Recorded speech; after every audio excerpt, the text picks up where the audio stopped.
Early on the 27th of August, 1944, General Dwight D. Eisenhower left Chartres to see the newly liberated Paris. "It's Sunday," the Supreme Allied Commander told General Omar Bradley, whom he took with him. "Everyone will be sleeping late. We can do it without any fuss."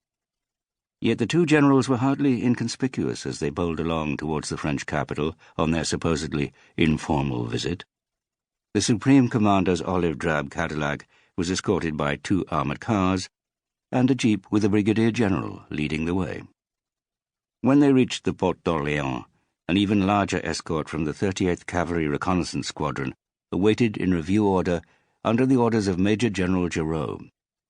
Leonard Giraud, an old friend of Eisenhower, still seethed with resentment because General Philippe Leclerc of the French 2nd Armoured Division had consistently disobeyed all his orders during the advance on Paris. The day before, Giraud, who considered himself the military governor of Paris, had forbidden Leclerc and his division to take part in General de Gaulle's procession from the Arc de Triomphe to Notre Dame. He had told him instead to continue on present mission of clearing Paris and environs of enemy.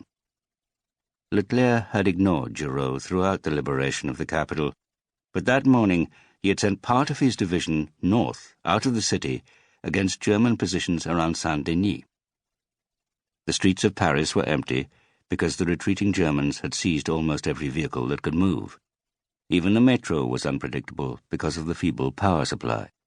In fact, the so-called City of Light was reduced to candles bought on the black market. Its beautiful buildings looked faded and tired, although they were mercifully intact.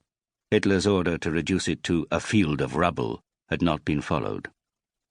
In the immediate aftermath of joy, groups in the street still cheered every time they caught sight of an American soldier or vehicle. Yet it would not be long before the Parisians started muttering, "Pire que les Boches," worse than the Boche. Despite Eisenhower's remark about going to Paris without any fuss, their visit had a definite purpose. They went to meet General Charles de Gaulle, the leader of the French Provisional Government, which President Roosevelt refused to recognize. Eisenhower, a pragmatist, was prepared to ignore his president's firm instruction that United States forces in France were not there to install General de Gaulle in power.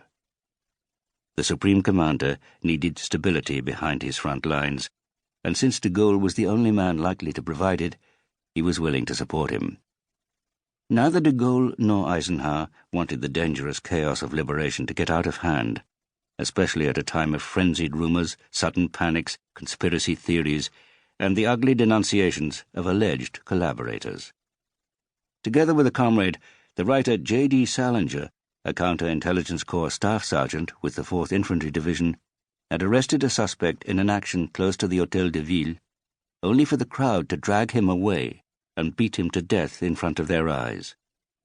De Gaulle's triumphal procession the day before, from the Arc de Triomphe to Notre Dame, had ended in wild fusillades within the cathedral itself. This incident convinced de Gaulle that he must disarm the resistance and conscript its members into a regular French army. A request for 15,000 uniforms was passed that very afternoon to Chef, the Supreme Headquarters Allied Expeditionary Force. Unfortunately, there were not enough small sizes because the average French male was distinctly shorter than his American contemporary. De Gaulle's meeting with the 2 American generals took place in the Ministry of War in the Rue Saint-Dominique. This was where his short-lived ministerial career had begun in the tragic summer of 1940, and he had returned there to emphasize the impression of continuity. His formula for erasing the shame of the Vichy regime was a majestically simple one. The Republic has never ceased to exist.